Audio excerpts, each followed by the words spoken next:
সকালের জলখাবারে বা স্কুল অফিসের টিফিনের জন্য নামমাত্র তেল দিয়ে এই রেসিপিটা বানিয়ে নিতে পারেন। ঝটপট বানিয়ে নেওয়া যায় আর খেতেও হয় খুবই সুস্বাদু।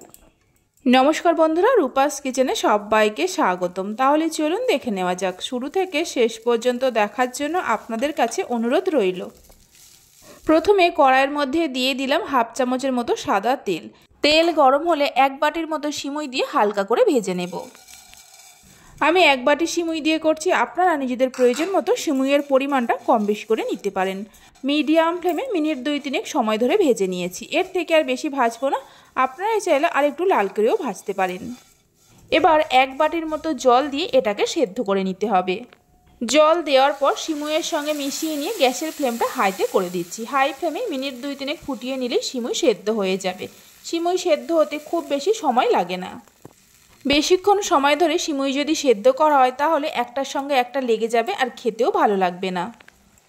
হাই ফ্লেমে মিনিট 2-3 ফুটিয়ে নিয়েছি। এবার একটা ছাঁকনির মধ্যে ছেঁকে নিয়ে জল দিয়ে ভালো করে ধুয়ে নিতে হবে, তাহলে সিমুইগুলো একটার সঙ্গে একটা লেগে যাবে না। জল দিয়ে ভালো করে ধুয়ে নেওয়ার পর ছাঁকনির মধ্যে এইভাবে ছড়িয়ে রেখে দিয়ে কড়াইয়ের মধ্যে দিয়ে দিলাম 1 চামচের মতো সাদা তেল। এই 1 চামচ তেলেই পুরো রান্নাটা হয়ে যাবে।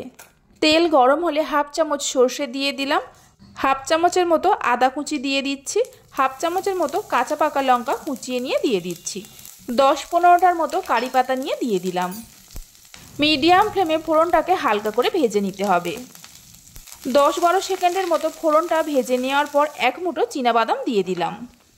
অল্প করে নুন দিয়ে বাদামগুলোকে হালকা করে ভেজে নিতে হবে। অল্প একটু নুন দিয়ে বাদাম ভাজলে বাদামের মধ্যে নুনটা খুব ভালোভাবে ঢুকে যায়, এতে বাদামগুলো খেতে বেশ ভালো লাগে। রেসিপিটা আমি সম্পূর্ণ নিরামিষভাবে বানাচ্ছি, আপনারা চাইলে এর মধ্যে পেঁয়াজ দিতে পারেন। 2 মিনিটের মতো বাদাম ভেজে নেওয়ার পর এর মধ্যে দিয়ে দিচ্ছি অল্প পরিমাণে কুচিয়ে নেওয়া গাজর আর আলু। আমি গাজর আর আলু দিয়েছি, আপনারা নিজেদের পছন্দ মতো যে কোনো সবজি দিতে পারেন। গাজর আর আলু দেওয়ার পর হালকা করে ভেজে নেব। এই রেসিপিটা বানানো যেমন সহজ আর খেতে ভীষণই সুস্বাদু হয়। একবার এইভাবে বানিয়ে দেখতে পারেন। বাড়িতে বানালে খেয়ে কেমন লাগলো অবশ্যই আমাকে কমেন্ট করে জানাবেন। গাজর আর আলু দেওয়ার পর 1 মিনিটের মতো ভেজে নিয়েছি।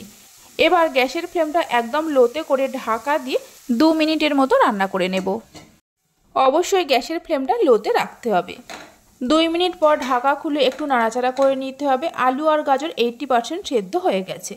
এর মধ্যে দিয়ে দিলাম অল্প করে কুচিয়ে নেওয়া ক্যাপসিকাম দেওয়ার পর হালকা করে ভেজে নিতে হবে।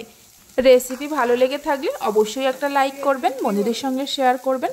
ভালো লাগলে চ্যানেলটি সাবস্ক্রাইব করে পাশে থাকা বেল আইকনটি প্রেস করবেন নতুন রেসিপির আপডেট পাওয়ার জন্য। মিডিয়াম ফ্লেমে 1 মিনিটের মতো ভেজে নিয়েছি। এই সময় দিয়ে দিচ্ছি যে সিমুইগুলো সেদ্ধ করে রেখে দিয়েছিলাম। দেখুন সিমুইগুলো একদম ঝরঝরে আছে।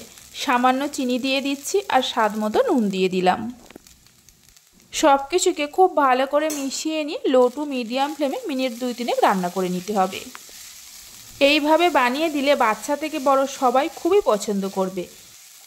মিনিট 2-3 মতো রান্না করে নিয়েছি। দেখুন সিমুইয়ের রেসিপিটা আমাদের একদম তৈরি হয়ে গেছে। তাহলে চলুন ভিডিওটা আমি এখানেই শেষ করছি।